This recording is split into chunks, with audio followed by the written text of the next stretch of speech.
Though pleased with the outcome, Superman's battle with his duplicate left him troubled. If one Superman could go so far astray, why not another? Preventative measures were in order. After much discussion with his fellow Justice Leaguers, Superman ingested a remote-release kryptonite capsule. At any sign of instability, the kryptonite would permeate his body, killing him. The question of who could trigger the device was solved democratically. Each week, a different Leaguer would take possession of its remote control. Only Batman was denied a shift.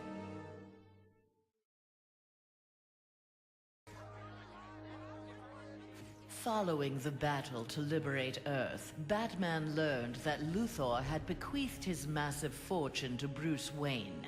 He now had the means to rebuild Gotham and Metropolis.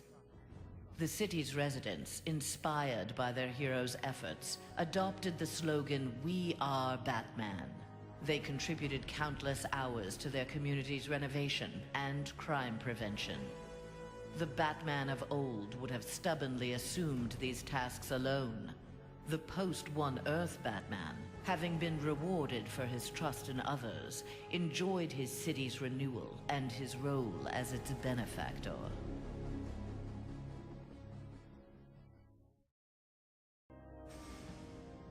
Mere days after returning to his Earth, Green Lantern, in an event mirroring his ascension to the core, witnessed the crash landing of an alien ship. Investigating the wreckage, he encountered the pilot, who claimed to be Abin Sur. But this Abin Sur wore no power ring, and referred to him in halting breaths as the Almighty One.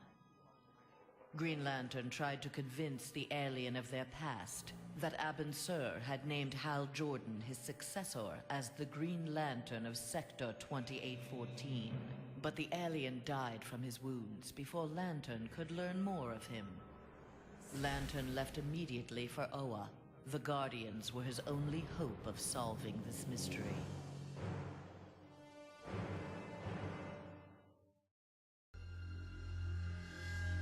Flash had taken down the High Counselor, but the atrocities he had abetted during Superman's regime continued to haunt him. His shame eventually drove him into exile. Whether wishing to make further amends or simply unable to stop himself, Flash continued to use his powers in the pursuit of justice. Rumors of a mysterious red streak of energy that would set upon and incapacitate criminals circulated throughout Central City. While only some deduced his true name, most felt gratitude and affection for the new hero they called the Ghost. Wonder Woman returned home to find her dimension in ruins. Aware of Superman's despotic rule of the parallel dimension, the gods of Olympus vowed to preemptively eliminate the metahuman scourge from their world. Under the direction of Zeus, they hunted down and eliminated nearly all superpowered mortals. All that remained to oppose them was Themyscira. Wonder Woman and her Amazons fought back against the Olympians with unrelenting courage. Despite heavy losses, Wonder Woman's forces ultimately prevailed. They took reign as the new Olympians, ushering in an age of peace and prosperity.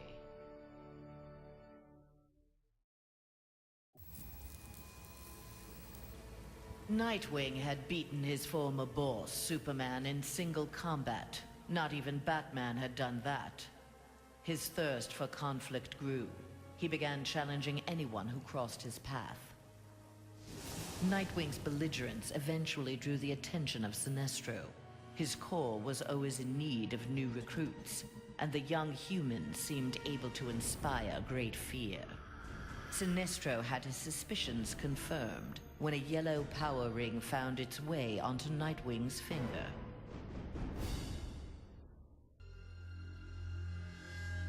After the fall of Superman, Green Arrow visited the Star City of this parallel Earth. His counterpart was one of the first heroes to fall in the battle against Superman, one of the first to object to the Man of Steel's new tactics and reasoning. A memorial erected in Star City's Orchid Bay served as a reminder of the need to fight oppression regardless of the odds. There, Green Arrow found that one citizen wasn't content to memorialize Oliver Queen in stone. With Green Arrow's training, a new archer, dressed in crimson, took up the fallen hero's mantle. Let Star City's criminals beware. The night belongs to Red Arrow. Victory over Superman was only the beginning of Aquaman's rise to power. Uniting the world's oceans under the banner of Atlantis, Aquaman had a controlling interest in the planet's ecology and economy. His influence did not escape the attention of the world's multinational corporations, who looked to end his reign. Villains lured by the promise of big money to assassinate the King of Atlantis pursued him relentlessly. But Aquaman's popularity served him well. The world's citizens rose up in anger against those who would quell Aquaman's influence. The threat abated, a groundswell of support began for a united Earth under Aquaman's command.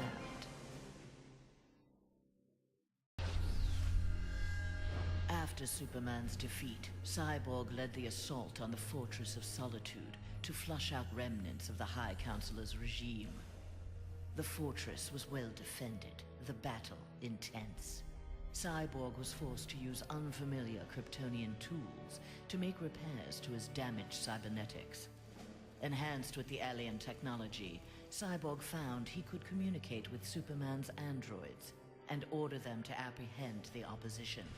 With his army of super androids, Cyborg will bring justice to the world.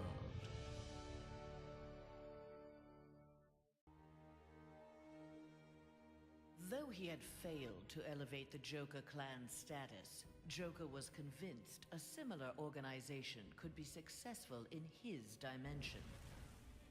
Joker used a series of devastating terrorist acts to frighten the populace, then convinced the more gullible among them that he was the path to security.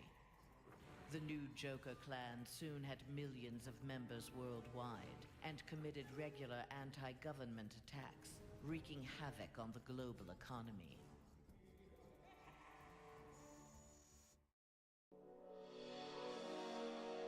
At last, Superman had paid for what he had done to Catwoman. Feigning allegiance to his regime had cost Selina her beloved Batman and her best chance at happiness. Pride and anger kept her from attempting reconciliation with Bruce Wayne, but his inspiring reconstruction of Gotham and Metropolis fostered in her a desire to remain close to him. Until she was ready to approach him again, she did her part to keep Gotham's streets clear of crime. Nascent underworld organizations had both the Bat and the Cat to fear.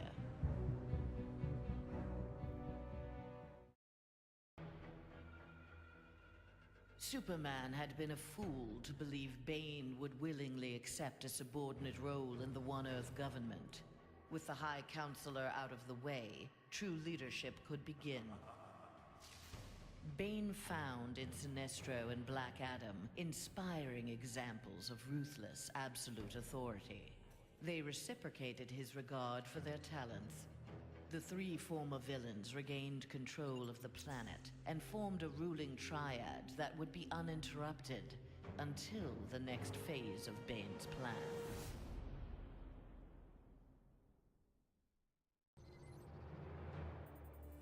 Not all heroes were destroyed by Superman.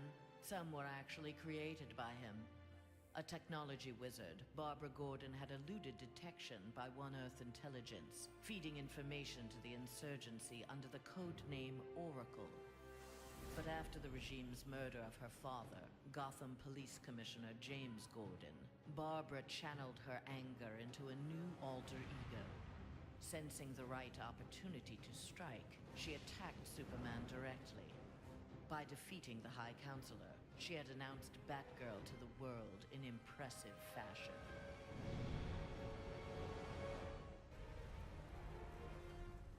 The fool in the red cape had been dealt with.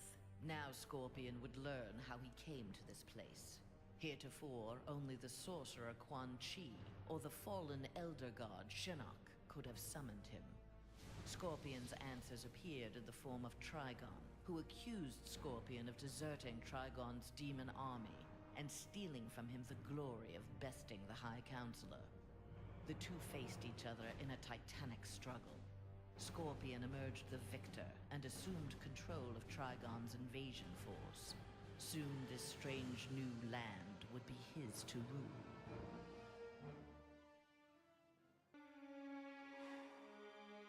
There was no shortage of vendettas during Superman's reign, and no shortage of bounties for Lobo to collect. He became one of the richest men in the universe by assassinating those who ran afoul of the High Counselor.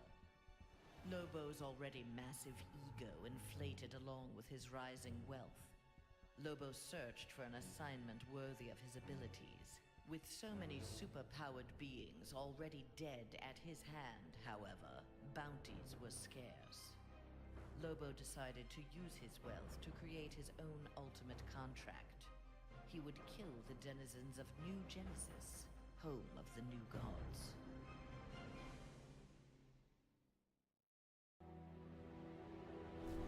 Free of the Phantom Zone at last, Zod's first order of business, Superman's defeat, had been accomplished. Now his revenge could be fully realized. His time in the Phantom Zone had allowed Zod to learn its secrets. He had even learned from one of his fellow residents how to call forth small pockets of it at will.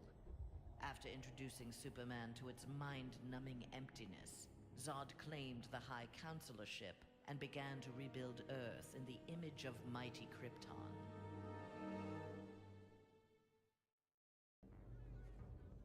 With Superman's regime toppled, new governments formed to take its place. New governments meant new customers for Deathstroke, and business was booming. Soon there were more assassinations to carry out, revolutions to aid, and unrest to create than he could manage on his own. The One Earth regime's elite troopers, having committed atrocities in Superman's name, had gone into hiding from a populace bent on revenge. Impossible for most to find, but not for Deathstroke. Recruiting these renegades, he formed the New Titans, the world's premier political assassins.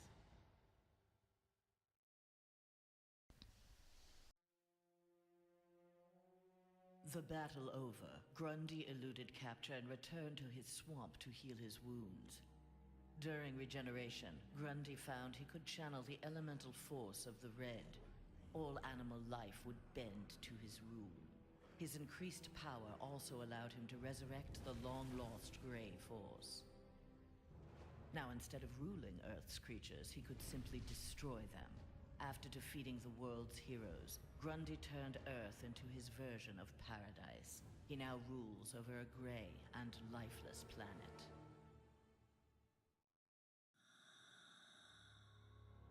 Free of his brainwashing, Hawkgirl exacted revenge on the High Counselor for murdering her husband, Hawkman.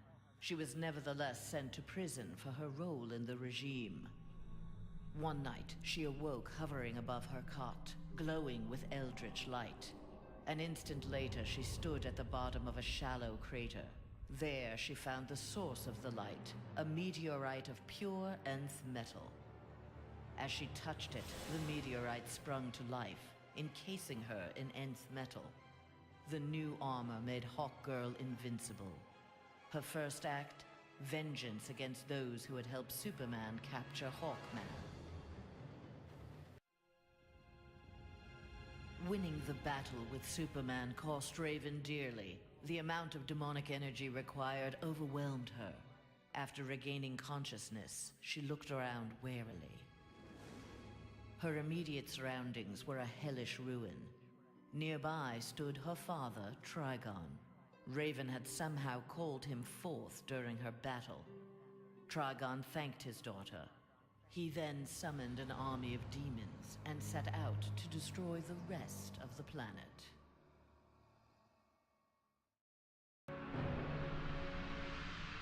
When Superman's One Earth regime proved to be a failure similar to his on Korrigar, Sinestro retreated to deep space to ruminate on its demise.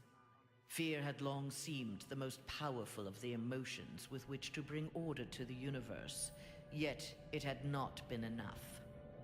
Desperate, Sinestro hurled the might of the Sinestro core against the life entity, keeper of the White Power Battery. Ultimately victorious, Sinestro now wielded the power of a White Lantern. No adversary could possibly withstand him. The light of the Green Lantern core would be the first he would extinguish. Following the events in the parallel dimension, Shazam's fellow heroes returned home. But an alien virus contracted during the transfer created in them acute mental instability. They turned on their fellow crime fighters in a deranged fury. Alone and desperate, Shazam shared the power of the Word with his adopted brothers and sisters. Their purity of heart gave them courage. The army of Shazam incapacitated the former heroes. Eventually, they took the place of the Justice League as primary defenders of Earth.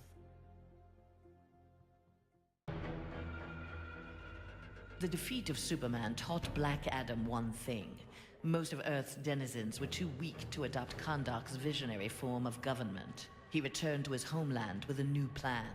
Combining their energies, Black Adam and his Empress Isis created a mystical barrier around Kahndaq. There they reigned in peace, their country an oasis in the wasteland of human civilization. A true oasis once Black Adam had destroyed all other life on Earth.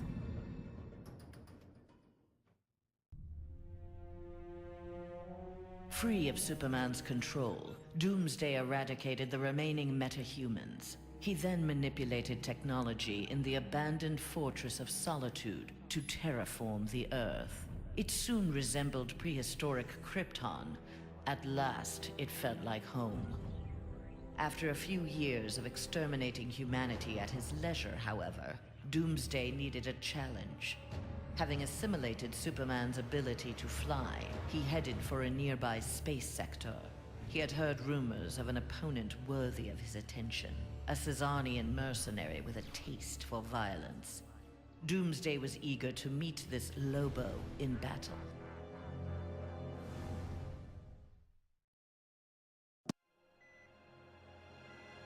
Killer Frost reveled in her victory, but her overconfidence betrayed her. Seizing the opportunity, agents of Star Labs captured her. Their scientists harnessed her freezing power in order to fortify the world's polar ice caps. But Star Labs underestimated Frost's abilities. Turning on her captors, she froze their facility and eventually the entire Western Hemisphere. The survivors now struggled to overthrow the self-proclaimed Ice Queen.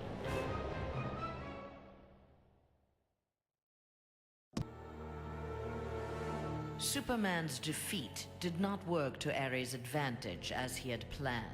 The heroes of the parallel dimension helped this world's Batman build a conflict-free utopia that left the war god famished.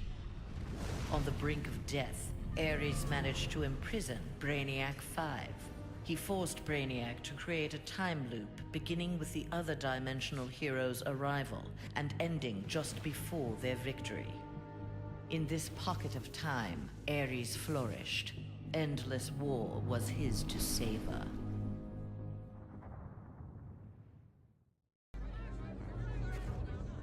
A win against this world's Superman was greatly satisfying, but its aftermath would be sweeter still.